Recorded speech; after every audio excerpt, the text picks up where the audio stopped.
본문은 재물이 많은 청년에 대한 이야기로 시작됩니다. 우리는 본문 전체를 읽으면서 세 종류의 부자를 발견하게 됩니다. 첫째는 재물 부자입니다.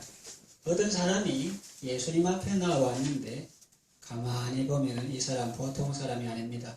청년인데 재물이 아주 많습니다. 그런데 거기에 그치지 않고 또 영생을 추구하는 사람입니다. 보통 재물이 많으면 유물주의나 황금 만능주의에 빠져서 사람을 무시하고 교만하고 안하무인격으로 행동하기 쉽습니다. 그런데 이 청년은 그렇지 않습니다. 계명들을 잘 준수합니다. 자신의 평가인지 아니면 다른 사람들 보기에도 그랬는지는 알 수 없습니다. 그 내면까지 우리가 알 수는 없습니다. 그러나 적어도 그런 삶을 살기 위해 힘써왔고 또 지금까지 그렇게 살아왔다고 주님 앞에서 말할 수 있다는 것은 정말 대단한 것입니다. 아직도 무엇이 부족합니까? 라고 묻는 청년에게 예수님은 이렇게 말씀하십니다. 내가 온전하고자 할진대 가서 네 소유를 팔아 가난한 자들을 주라. 그래야만 하늘에서 내게 보화가 있으리라. 그리고 와서 나를 좇으라. 이렇게 말씀하셨습니다. 주님의 말씀에 대한 그 청년의 반응은 무엇입니까? 그 청년이 재물이 많음으로 이 말씀을 듣고 근심하며 갔다고 했습니다. 예수님이 아무에게나 그렇게 말씀하지는 않을 것입니다.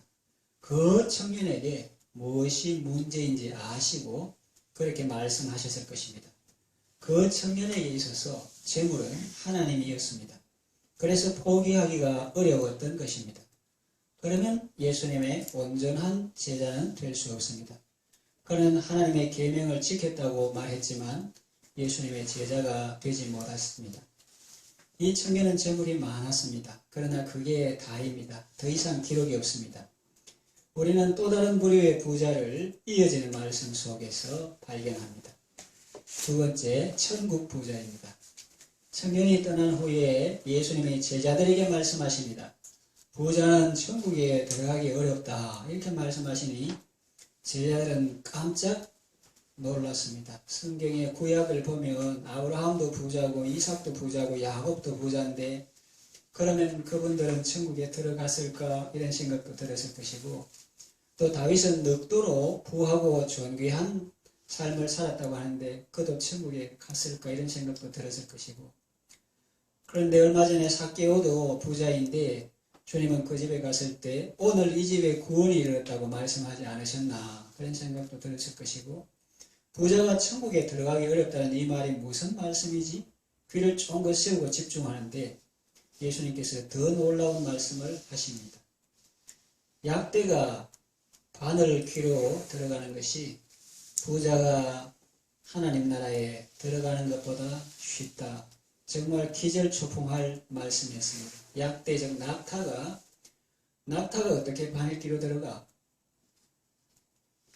그런데 그런 것이 부자가 하나님 나라에 들어가면 더 쉽다 했으니 부자가 하나님 나라에 들어가는 것은 정말 어려운 일이라는 말씀인데 거의 불가능에 가깝지.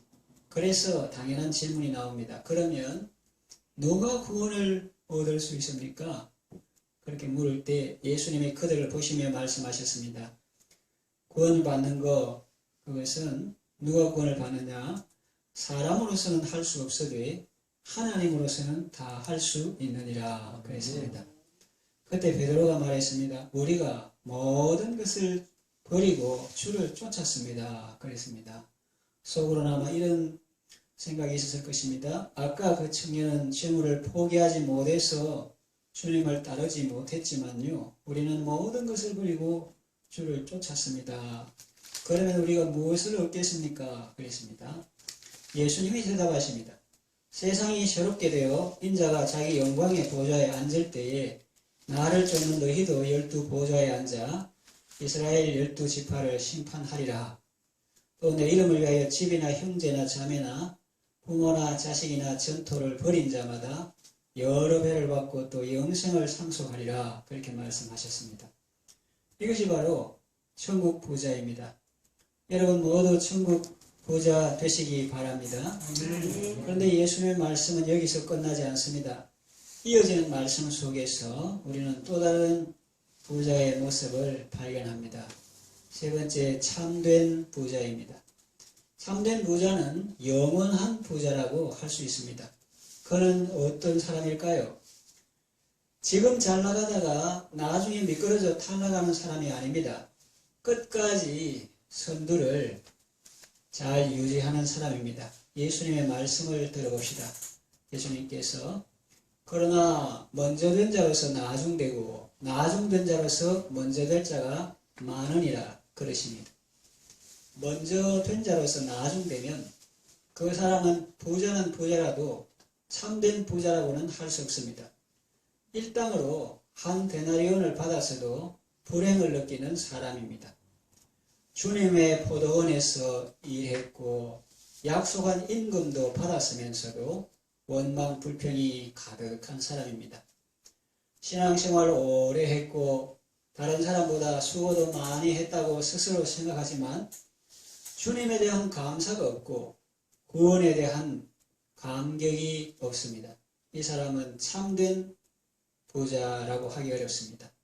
주님께 택함받고 주님의 포도원에서 일했으니 지옥 같다고 말하기는 어렵습니다. 그러나 신앙생활을 해도 은혜를 받지 못하고 그 마음 상태는 지옥과 같습니다. 같은 한 데나리온을 받고 같은 구원을 받았는데도 마음의 상태가 다릅니다. 천국과 지옥은 장소의 차이도 있지만 그 안에 정도의 차이도 있을 것입니다. 고린도전서 15장에 사도 바울의 편지에서 부활체의 영광도 차이가 있다는 것을 우리가 알 수가 있습니다. 해의 영광도 있고 달의 영광도 있고 별의 영광도 있는데 별과 별의 영광도 다르다고 했습니다. 이제 말씀을 정리하며 마칩니다. 재물 부자도 좋지만 그것은 작은 부자입니다. 천국 부자는 큰 부자입니다. 그러나 그것도 자신을 잘 단속해서 선두를 유지해야지 은혜에서 떨어지면 안 됩니다. 그것은 먼저 된 자로서 나중되는 것입니다. 영원한 부자가 되어야 합니다. 주인의 기쁨이 나의 기쁨이 되어야 합니다. 주인의 마음에는 기쁨이 가득한데 나의 마음에는 시기와 질투가 가득하다면 아직 참된 부자는 아닙니다. 참된 부자, 영원한 부자의 삶을 살아가시기를 바랍니다. 네.